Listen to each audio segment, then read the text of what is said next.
Welcome back to Sunshine Rainbow. Today we're going to compare episode 1 of Netflix Pop the Balloon versus episode 1 of the YouTube Pop the Balloon with Arlet Amuli. I want to give you my honest opinion so that you can pop the balloon and decide for yourself which one you'd like to watch.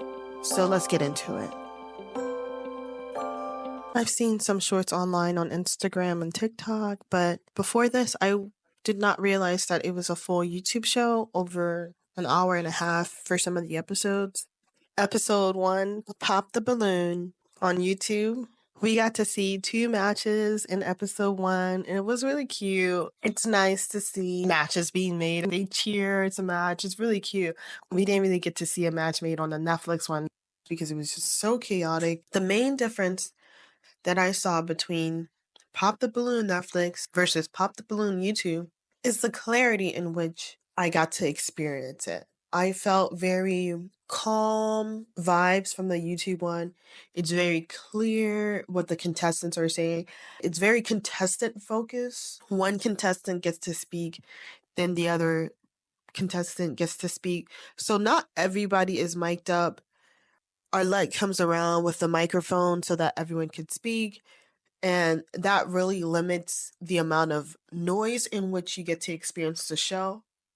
That way it's just more organized. While on the Netflix one, everybody is mic'd up and you hear everyone talking all at the same time. One huge difference that I noticed was in the style of hosting. On the Netflix Pop the Balloon, Yvonne Orji, she did the best she could, but I feel like they gave her direction that was different from the original.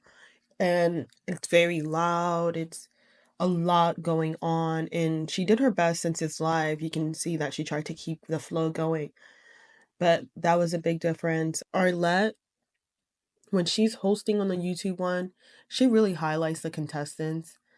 She asks them questions about themselves, and she really gives them the room to say what they need to say and to be heard.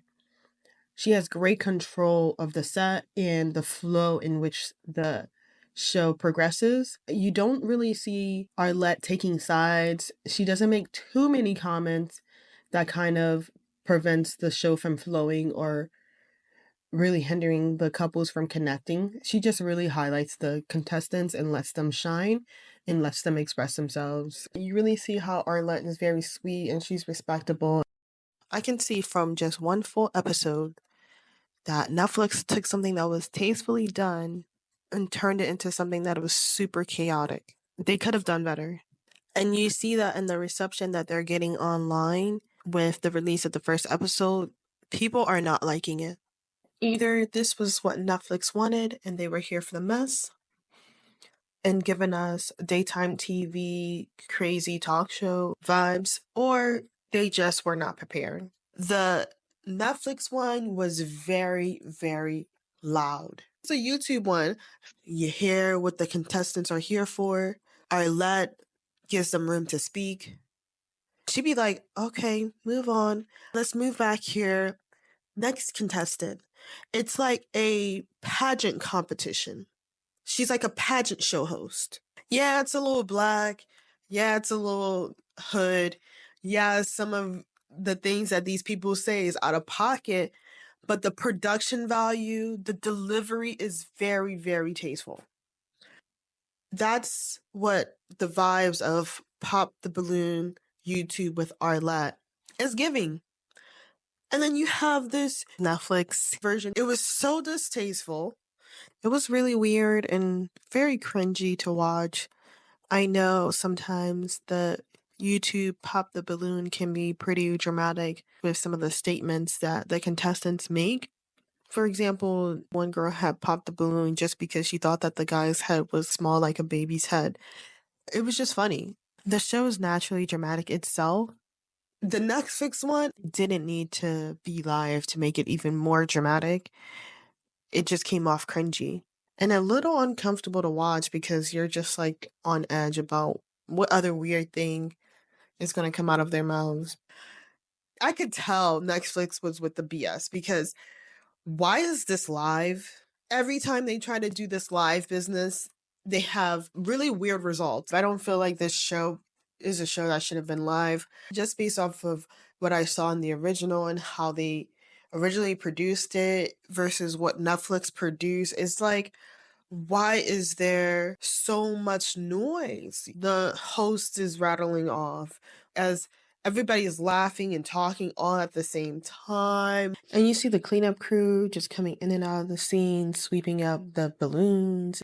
That could have been edited. We did not need to see that. On the YouTube one, all you see is the next scene where the girls have new balloons in their hands or the guys have new balloons in their hands. And it's nice, it's clean, it's cut. They could have just edited it and released it every week. It didn't need to be live. It's just too much. One of the easy to see differences is the fact that it's a more diverse cast, which I feel like is nice, but can it be done tastefully?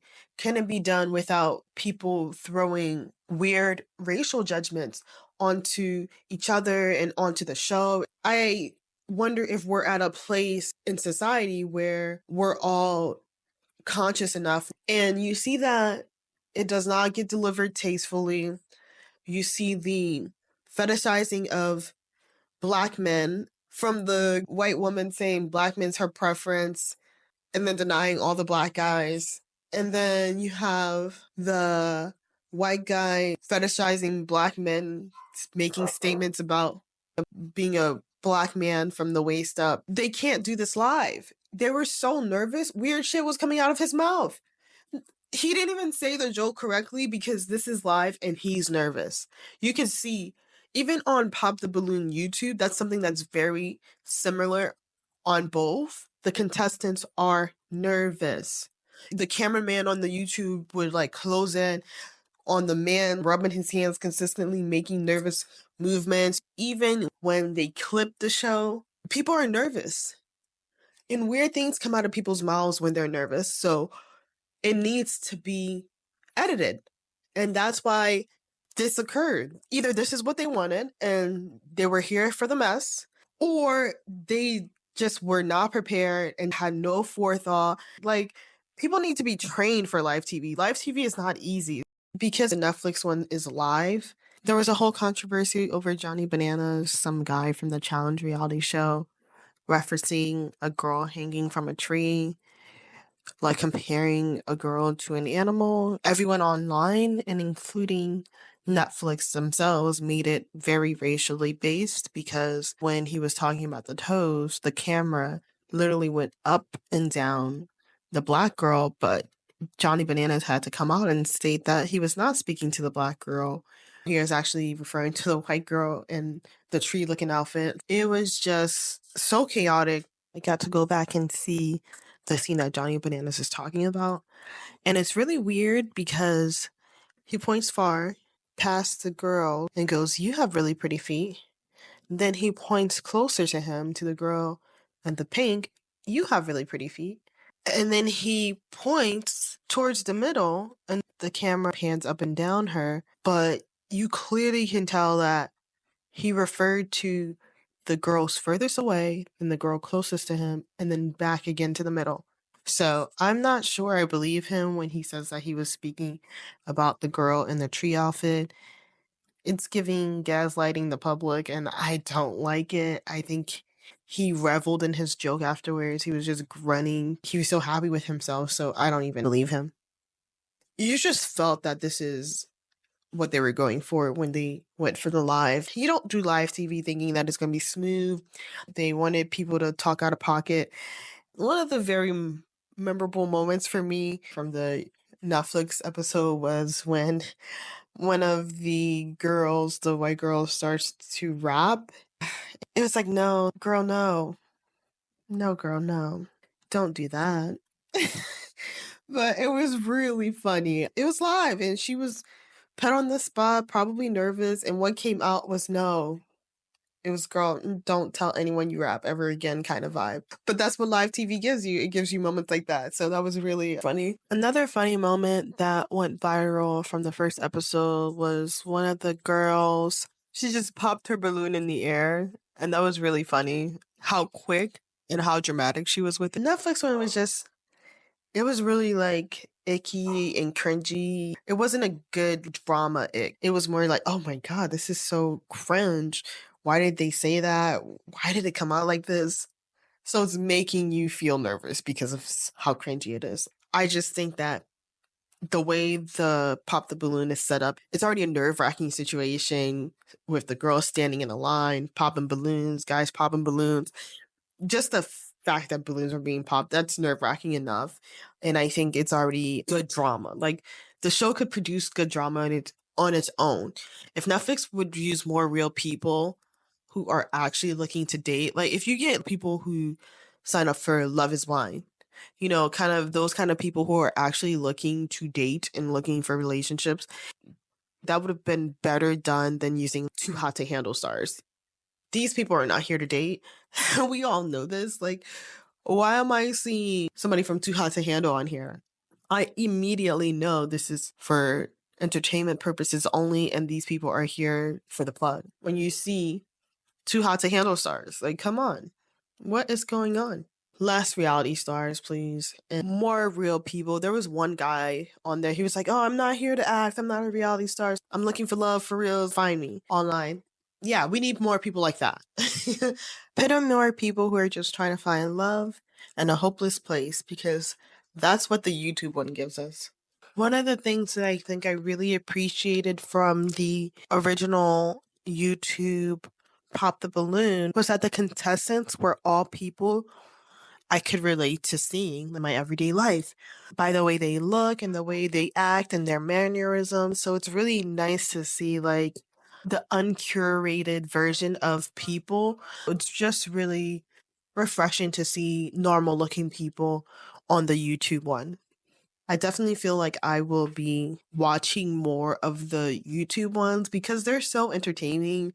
Some of the things that the contestants say is just like so out of pocket. The entertainment value is already there. People are already going to say funny things, weird things on a dating show naturally. So just give them the platform to do it. The cameraman from the YouTube was really good. When someone commented on an outfit, he would just like pan the outfit and you'd be, oh man, that really is a good outfit.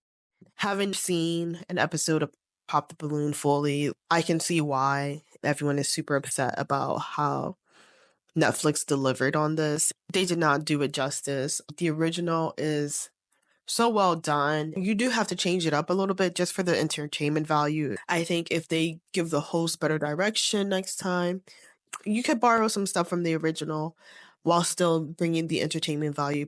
I'll continue watching the Netflix one. The Netflix needs to do some work.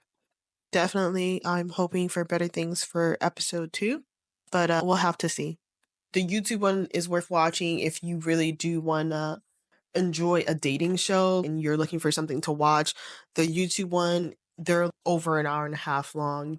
Plenty of content for you to stay entertained with.